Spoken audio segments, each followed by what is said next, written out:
Bienvenue à cette émission Appel de l'Aurore. Mon nom est Marie-Josée Roux.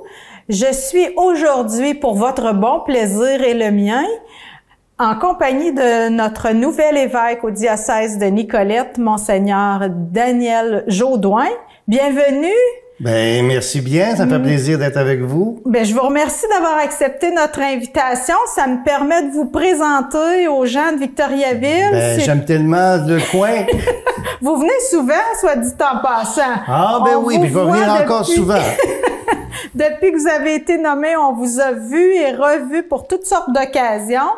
Je remarque que ça vous tient à cœur de vous faire connaître, de visiter votre nouveau monde, pardon.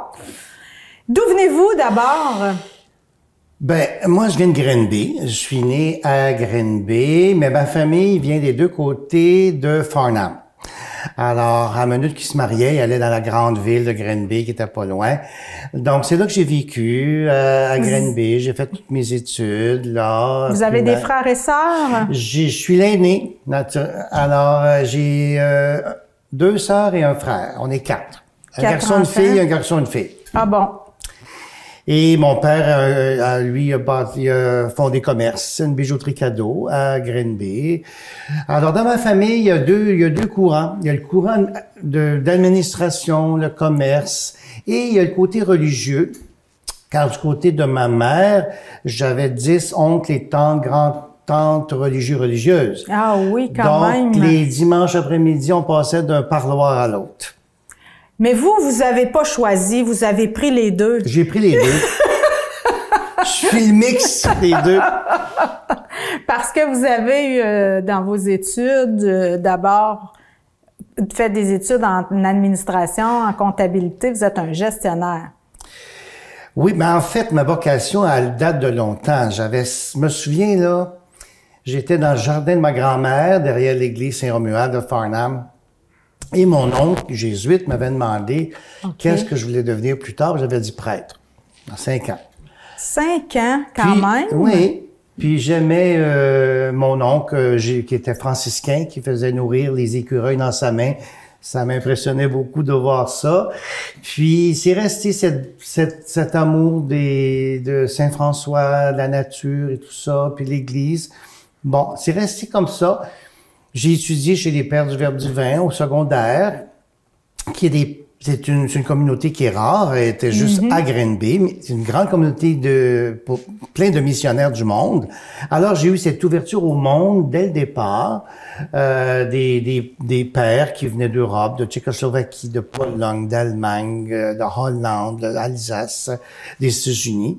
Alors j'ai eu cette ouverture au monde, puis dans un contexte religieux. Ensuite, j'ai étudié à Brébeuf, chez les Jésuites. Puis, il fallait décider quoi faire dans la vie. Alors, je voulais devenir prêtre, naturellement, mais c'était l'époque de la crise, un petit peu. Il y avait plus de monde qui sortait, qui rentrait. C'était en quelle année, là? Les années 60, fin 70. Oui, c'est ça. Fin 70. Alors là, mon père m'avait dit, écoute, il y en a qui sortent, ils ont 50 ans, ils n'ont pas de profession. Ben, moi, je vais te payer un cours, puis tu es trop jeune à 18 ans pour décider. Donc, à 20 ans, là, 22 ans, tu seras vieux. Bon, pas de problème, là. C'est comme ça que j'ai fait mon cours, j'ai fait mon bac. Ensuite, j'ai fait les comptables agréés. Un stage dans une petite firme juive. Lipman Benjamin Small and Cohen. Je me souviens encore du nom. Ah bon, alors, là, j'ai eu contact avec les Juifs, comment ils fonctionnent, leur culture, leur religion. C'était intéressant. Ensuite, j'ai fait mon MBA à Montréal, toujours. Et là, j'avais, on était une vingtaine, et mon confrère de classe, c'était François Legault, imaginez. Ah bon? Ben oui, c'est pour dire. Puis après ça, ben j'avais 25 ans, et j'ai dit, bon, j'ai toujours l'appel. Que je réfléchisse. Oui, j'ai toujours l'appel. Rien m'empêche d'essayer. C'est comme ça. Concrètement, ça se manifestait comment chez vous? Vous aviez une vie de prière, malgré les études, vous aviez... Rien de spécial. C'est comme un appel intérieur à un désir de servir l'Église en servant les gens. Ah bon? Pour moi, c'est de rendre les gens heureux. Et pour moi, et la meilleure façon de les rendre heureux pour moi, c'est d'être membre de l'Église, au service de l'Église. C'est dans ce sens-là. Alors, à 25 ans, ça se confirme. Ça se confirme. Le MBA est terminé, mais ça sera pas la carrière prédominante pour vous. Alors. Retour aux études. Retour aux études, puis j'ai commencé chez les Pères du Verbe divin. Puis là, parce que vous les connaissiez. Je les connaissais, j'avais étudié avec eux, je les aimais. Alors, ils m'ont envoyé à l'Université Saint-Paul à Ottawa, parce que c'est missionnaire un petit peu, par les Pères Oblats. Okay. Là, j'ai connu un autre monde, des séminaristes qui venaient de tout le Canada, et même des Franco-Américains que je connaissais pas. Des prêtres qui parlaient français des États-Unis dans les paroisses francophones.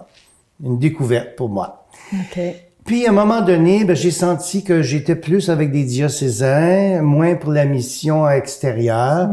Puis, j'ai dit, je pense que je vais opter pour le diocèse. Alors, puis là, j'avais Saint-Hyacinthe, j'ai commencé à Saint-Hyacinthe, mais j'étais pas dans leur moule parce que j'étais comme un importé qui arrivait comme ça. Finalement, Monseigneur Fortier, parce qu'on avait un chalet à Lambton, au lac Saint-François. Dans ta famille, dans votre famille, Une famille depuis maintenant près de 100 ans. OK. Qu'on va là. Moi, depuis que j'avais 3 mois, j'étais déjà au lac Saint-François à Lambton. Au chalet. Au chalet. Mon grand-père a même construit la chapelle de Saint-Noël-Chabanel. Et c'est là que je vais dire la messe quand je suis en vacances. Puis, c'est ainsi que Monseigneur Fortier dit, moi, là, je t'accueille. Puis, je suis commencé là. Vous avez été nommé pour Sherbrooke. Pour Sherbrooke. C'était le début d'une belle aventure. C'était dans les années? C'était dans les années début 80, fin 80, début 90. Où là, j'étais à Saint-Joseph de Sherbrooke en stage. Un quartier de l'Ouest. OK. Ensuite, ils m'ont nommé curé. D'abord, en pleine campagne. J'ai adoré être là. C'est Ham-Nord, Saint-Fortunat, Notre-Dame de Ham et par la suite Saint-Julien. Et c'est là que j'ai connu cette belle région, être curé, être pasteur, connaître tout son monde. C'était une belle aventure extraordinaire. Et c'est là que j'ai connu un petit peu Victoriaville, les voisins. Oui. Vous étiez voisins, Saint-Paul de Chester. Quoi qu'on n'est pas dans le même diocèse. Non, c'était un autre diocèse. Oui, vous étiez à la limite. Mais on est tourné vers la ville, vers Victo. Alors, c'est là que j'ai connu un petit peu Victoriaville. Et j'étais aussi sur le comité d'éducation chrétienne de la commission scolaire de Victoriaville, imaginez. Ah bon? Parce que les jeunes de nos écoles allaient dans la commission scolaire de Victoriaville. Alors, j'ai connu un petit peu les prêtres de l'époque. Puis par la suite, dans l'an 2000, l'évêque m'a nommé pour aller aux études à Rome. Alors, je suis parti à Rome étudier l'ecclésiologie, la dogmatique, à la Grégorienne, qui est une université pontificale. Alors encore là, l'univers mondial, avec des prêtres, des religieux, des religieuses du monde entier qui étudient. On parle quelle langue à Rome? Rome, parce que là, vous êtes français. Oui. Ah bon, alors vous avez C'est l'italien. Alors, il a fallu que j'apprenne l'italien parce que les cours sont en italien. On parle italien. Bon. Alors, c'est comme ça que j'ai eu une belle expérience là, que j'ai beaucoup aimé aussi. Un monde qui s'ouvre. Et par la suite, là, il fallait revenir. Donc, je suis revenu à Sherbrooke et là, l'évêque m'a nommé dans la plus nouvelle paroisse du diocèse, à Saint-François d'Assise, un saint que j'aime beaucoup. Alors, puis j'avais été ordonné la veille à Saint-François d'Assise, le 3. Première messe à la Saint-François d'Assise. Alors, Saint-François d'Assise me parle beaucoup. J'ai d'ailleurs une croix ici de Saint-Damien, de Saint-François. La croix des franciscains. Puis, appelé par un franciscain au départ à 5 ans. Déjà. Donc la boucle se suit. Oui. Puis, alors, j'ai été là, curé à Saint-François d'Assise.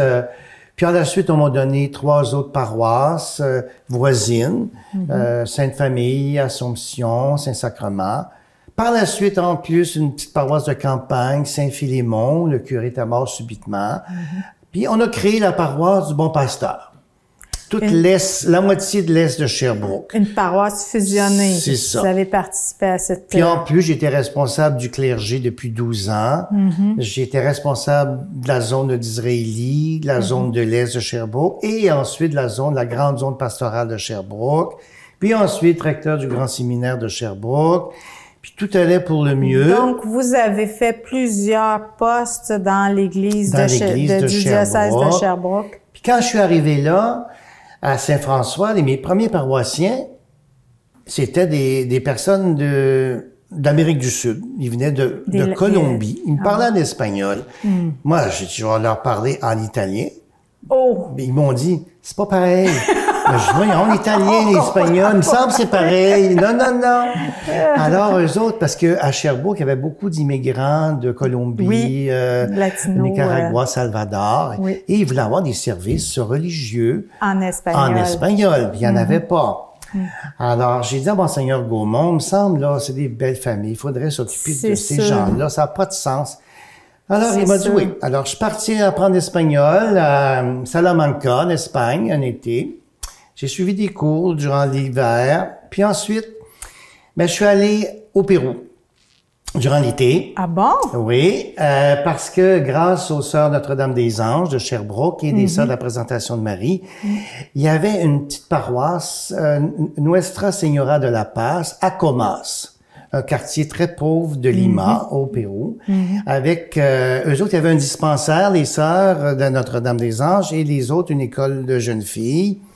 Et je suis allé avec des prêtres péruviens au Blas, avec un séminariste au Blas du Brésil, qui apprenait l'espagnol.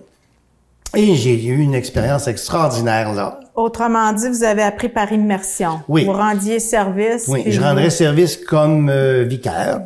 Alors, c'était toute une expérience. Ah là là. Mais tellement enrichissante que je serais resté là, finalement. Mais là. Oh, ben là, non, fallait non, pas, je reste là. Donc, ils ont dit, faut que tu retournes. Bon, mon Dieu Seigneur. Alors, je suis retourné à Sherbrooke. Et là, on a eu des services en espagnol, des messes à midi. Alors, il y avait les messes francophones dans les autres paroisses. Et à midi, là, c'était consacré en espagnol. Les familles arrivaient, toute la grand-mère, les enfants, tout le monde, la guitare, tout. Puis après la messe, il y avait un lunch. Puis ça a été comme ça. On aime la musique, la danse, l'animation. Puis l'animation et un peuple attachant. Alors, j'ai été avec eux jusqu'en 2012. Puis en 2012, une bonne journée, en janvier 2013, le nonce m'appelle, qui est le représentant du pape au pays, pour me dire que voulait que je le rencontre. Et là, il m'a dit que le pape Benoît XVI me nommait évêque en Acadie. Oh là là! À Bathurst. Tout un changement. Tout sur la côte atlantique, que je connaissais pas. Et le nonce m'a dit, c'est pas loin de chez vous. C'était 8 heures de route, quand même. Oui, oui. Les gens ont de la difficulté à imaginer la grandeur du Canada, oui. Et c'est comme ça que j'ai connu le peuple acadien, avec sa ferveur, son histoire et tout ça. Donc, depuis 2013, vous êtes nommé évêque en Acadie. En Acadie. Alors, je suis ordonné à Bathurst, dans la cathédrale. Puis ensuite, j'ai visité tous ces petits villages de pêcheurs. J'ai appris à manger du homard sans éclabousser tout le monde. Puis tout un art. C'est tout un art. J'avais jamais mangé de homard de ma vie. Puis ensuite, connaître le monde, leur façon d'être, Paquetteville, Chipagan, Tracadie-Shaila, Caraquette, Petit Rocher, Lamec, Miscou, Campbellton, tous ces endroits-là. Avec des gens qui aiment chanter, il y a une grande foi et le sens d'appartenance aussi. Alors, ça a été une belle expérience avec eux, jusqu'au moment où l'automne dernier, le nonce s'appelle encore pour me dire que là, et c'était, imaginez, à la fête de Saint-François d'Assise. Et voilà. À l'heure même où je disais ma première messe il y a 30 ans, que le nonce me dit, vous êtes nommé, et le pape François vous nomme évêque de Nicolette. De Nicolette, en remplacement de Monseigneur. Alors ça a été comme ça. Là, j'avais 2 mois pour arriver, faire mes bagages. Vous avez accepté d'emblée, sans hésitation? Moi, j'ai toujours dit oui. C'est ce que j'ai l'impression. Vous êtes un homme qui s'adapte facilement, qui accepte les changements, qui est bien partout, non? On peut dire ça?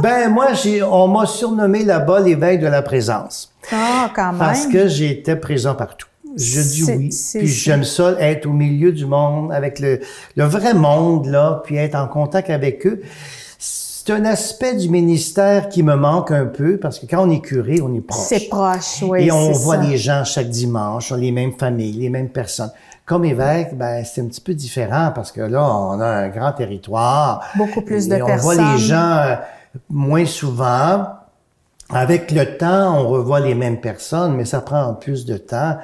Et ben c'est ainsi que j'aime ça, être avec le monde, puis tout ça. Alors c'est ainsi que je suis arrivé à Nicolette et depuis février, ben je commence à découvrir le diocèse, les paroisses, déposer vos bagages gens. parce que là vous êtes là pour vraisemblablement un bon 10 ans. Un bon 10 ans, jusqu'à ma retraite, à 75 ans. Puis je suis pas arrivé tout seul, hein. Je suis arrivé avec une chatte. Parce que, ma belle-sœur m'avait donné une chatte quand j'étais curé à Sherbrooke. Puis, Elle suit. Elle suit. Qu'est-ce qu'on peut, avec un petit minou d'une boîte qu'on vous donne à Noël, on peut pas dire non. Non. Alors. Donc, finalement, adopte la fameuse petit minou, la petite chatte, qui est venue à Bathurst, à l'évêché, est devenue la mascotte de l'évêché. Ah, ben oui, Les secrétaires la flattaient, la peignaient. Je pense qu'il s'ennuie plus le petit minou que moi, peut-être, je sais pas, mais il s'informe tout le temps. Alors, elle est devenue un petit peu la mascotte maintenant de l'évêché de Nicolette, là. Bon. Puis là, je commence à apprendre le diocèse, alors à visiter les paroisses. Puis là, les confirmations ont commencé. Donc là, j'ai toute une série de confirmations. Puis ça, c'est beau parce qu'on connaît des jeunes familles, des jeunes enfants qui commencent leur parcours de vie avec le Christ. Une belle aventure. Puis c'est du bon monde. Tu sais, on voit que c'est une belle ferveur. Quel est votre rôle principal, selon vous, Monseigneur, comme évêque de Nicolette? Comme évêque de Nicolette... Quelles sont vos priorités? La priorité, c'est de faire surgir la foi. Vous en avez parlé par la présence? La présence, pour leur faire connaître le Christ, nourrir leur foi, être présent dans leur joie comme dans leur peine, puis faire que les communautés soient vivantes, qui se prennent en main, qui fleurissent, puis faire l'unité aussi. L'évêque, c'est celui qui fait l'unité avec toutes les différentes paroisses dans le diocèse, l'unité aussi avec les autres diocèses, et avec l'Église qui est universelle dans le monde, avec Rome, avec le pape et tout ça. Alors c'est un facteur, et aussi dans le temps, avec le successeur. Je suis successeur des apôtres. Alors je dois être en unité avec les premiers apôtres. Alors la communion, l'unité dans le temps et dans l'espace. Et une surprise que j'ai découverte quand on m'a nommé évêque, on m'a dit, tu es évêque, non pas seulement des catholiques du territoire du diocèse, mais de tout le monde. Tout le monde, exactement. Catholique ou non. Ah, je dis, mon Dieu Seigneur, j'apprends ça. Chrétien, membre de l'Église. Peu importe, pas chrétien, tu es évêque, le bon berger, le pasteur de tout le monde. Alors, ça vous tient à cœur? Oui, parce que souvent, c'est des gens qui sont... Le dialogue avec tout le monde, d'être présent avec eux. C'est pour ça que c'est important d'être sur place, d'être avec les gens. Mais c'est ça. C'est une découverte moi, je savais pas que l'évêque était l'évêque de tout le monde. Ben oui. Et non pas l'évêque seulement d'un petit groupe. Un petit groupe. Ouais. Vous avez tenu à souligner à l'occasion de la messe chrismale des anniversaires de... C'est important. On avait même un prêtre de 70 ans d'ordination, bien plus vieux que moi. J'étais même pas né. J'ai trouvé ça très touchant que vous soyez attentif à ces aînés dans la foi. Parce que c'est nos prédécesseurs, puis ils ont donné leur vie. Hein? Alors, je pense que c'est important de souligner ça. Et le prêtre de 70 ans d'ordination était tout feu, tout flamme, tout bien là. Certainement. Puis il tenait en plus. Léopold, on le connaît bien ici, certainement. C'était une journée de tempête, mais... Oui, mais il était là. On a mangé avec lui, puis il tenait. Oui. Puis c'est ça, alors c'est un petit peu ça, puis aussi en lien avec les autres diocèses, puis à la CECC aussi, on donne des tâches. Oui, la CECC, c'est la conférence des évêques canadiens. Oui. Vous jouez un rôle particulier au sein de cette organisation? C'est-à-dire qu'on confie aux évêques des petites tâches. Donc là, je suis président de la commission épiscopale de liturgie et des sacrements. Donc, on est en lien avec les autres pays francophones pour la liturgie. Alors, c'est moi qui étais un petit peu impliqué dans l'implantation du nouveau missel romain, la nouvelle traduction. Oui, il y a des choses qui ont changé. Qui ont changé. Alors, ça a été un gros travail de traduction et d'implantation du fameux missel, surtout en période de COVID. Donc, ça nous a compliqué les tâches. Oui. Mais maintenant, on s'en va dans des nouveaux rituels pour la confirmation. C'est quoi l'esprit de ces changements-là? Tout simplement, c'est que la traduction avait été faite un petit peu vite après le concile parce qu'on avait tellement hâte d'avoir un missel en français oui. qu'on avait traduit, mais il y avait des expressions un petit peu malheureuses, c'était un petit peu pauvre. Donc, on a finalement revu pour être plus conforme au texte et plus riche, plus spirituel. Bravo. Vous avez aussi une implication au niveau des Autochtones parce que dans le diocèse de Nicolette, vous avez... Oui, parce que je suis aussi sur la commission des Autochtones au niveau canadien. Je l'ai déjà été il y a quelques années, mais là, on m'a remis dans le Cercle de la Guadeloupe, qui est un groupe qui s'occupe des Autochtones, avec des représentants de différents organismes, communautés religieuses, pour se pencher sur les liens entre l'Église et les Autochtones. Donc, je suis sur ce comité-là et j'ai visité justement la belle endroit qui est la belle communauté d'Odanak. Toute une journée, on m'a fait un bain d'Abénaki toute la journée. J'ai visité le chef de bande et tout. Vous êtes béni, vous êtes reçu. Puis, c'était extraordinaire. Alors ça, c'est une belle expérience que j'ai eue. Et une autre belle expérience que j'ai eue, imaginez, ma première messe dans le diocèse de Nicolette, je l'ai célébrée en prison. Ah bon? Ah oui. Vous avez des drôles de fréquentation, vous? À Drummondville, dans la prison de Drummondville. Ah, wow. J'étais jamais allé dans une prison. Vous avez été invité. Alors, finalement, j'ai connu ce que c'était, là, vraiment physiquement, une prison, avec une trentaine de prisonniers qui ont célébré Noël, puis j'ai refait ça pour Pâques. On a célébré Pâques ensemble. Et ça a été une belle expérience aussi, nouvelle pour moi. On vous ouvre des belles portes. Oui. Parce que ça, c'est un aspect important du ministère d'un évêque, j'imagine, la proximité des exclus, avec les petits, les pauvres. Oui. Vous en parlez souvent dans vos homélies, le soin qu'on doit prendre des petits. Oui, parce que ça vous tient à cœur. Ça me tient à cœur. Peut-être c'est du Saint-François, peut-être, là, mais reste qu'à Bathurst, j'ai mis sur pied une friperie pour justement. Il y avait beaucoup d'étudiants immigrants qui venaient avec peu de moyens. d'Afrique, qui avaient rien pour le collège. Alors, on a fait une friperie pour les aider, puis même pour toute la ville de Bathurst, en union avec l'armée du salut, qui fermait leurs portes et qui sont unis à nous pour nous passer le flambeau. C'était une première pour eux. Alors maintenant, ça aide là-bas. C'est pour ça que c'est important que l'Église soit attentive aux cris, aux des appels, pauvres, aux soifs, au plan local, au plan diocésain aussi. Très important. Bien. Quels sont les chantiers qui s'ouvrent à vous là dans le diocèse, là, urgents, rapides, à moyen terme, à plus long terme? J'imagine vous avez des défis, vous avez ciblé des choses déjà? C'est sûr qu'au début, on m'a ménagé un petit peu, hein? On m'a rien dit, on m'a dit c'est merveilleux, j'ai dit le paradis, Nicolette, mais c'est vrai, c'est vrai que c'est le paradis. C'est vrai, c'est le paradis. C'est un beau coin.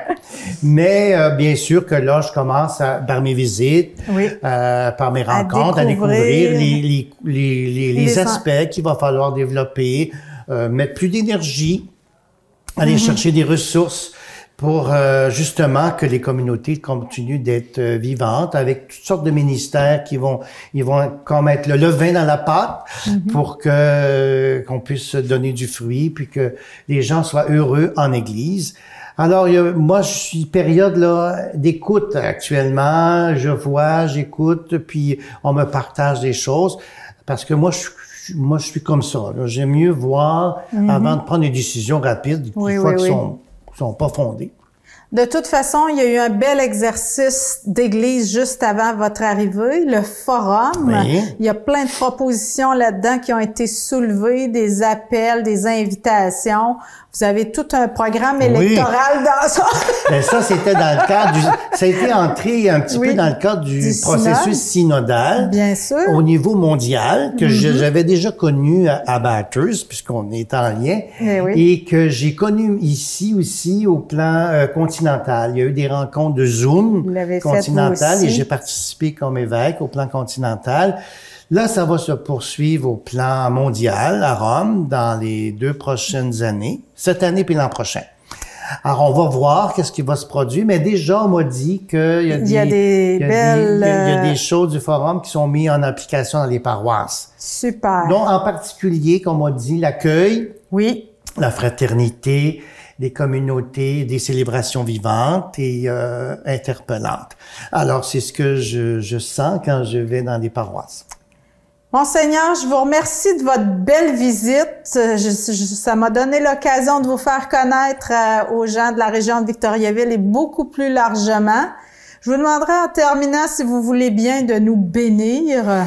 Ben ça me fait plaisir, puis j'espère connaître encore plus les gens. Alors, si je les visite, c'est pour les connaître puis pour les aimer. Alors, je demande au Seigneur qu'il vous bénisse tous, qu'il continue d'être source de grâce, de paix, d'espérance, qu'il soit votre bon pasteur et votre soutien, au nom du Père et du Fils et du Saint-Esprit. Amen. Amen. Merci de votre visite. Merci à vous tous et toutes. Soyez bénis. À la prochaine. Au revoir.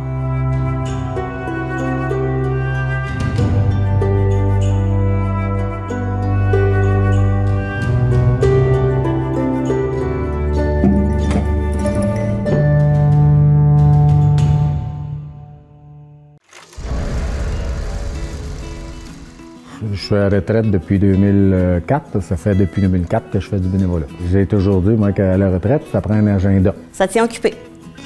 On s'amuse. Moi, je pense qu'ici, que j'aime le bénévolat ici parce que c'est un esprit familial qui nous met tout à l'aise. J'en parle au monde, puis c'est une activité de rassemblement aussi, puis c'est gratuit. J'aime beaucoup le contact avec les personnes et puis j'aime parler, j'aime m'exprimer. C'est un enrichissement pour moi. Puis les gens pour qui tu travailles aussi, eux autres, ça leur permet aussi d'oublier et de vivre un moment présent extraordinaire pour eux. Et en même temps, c'est une façon de redonner à la communauté. D'aller faire du bénévolat à la TV communautaire, c'est vraiment une belle place pour apprendre. Tu ne te stresses pas, puis c'est une belle ambiance d'apprentissage. Impliquez-vous, c'est tellement revalorisant.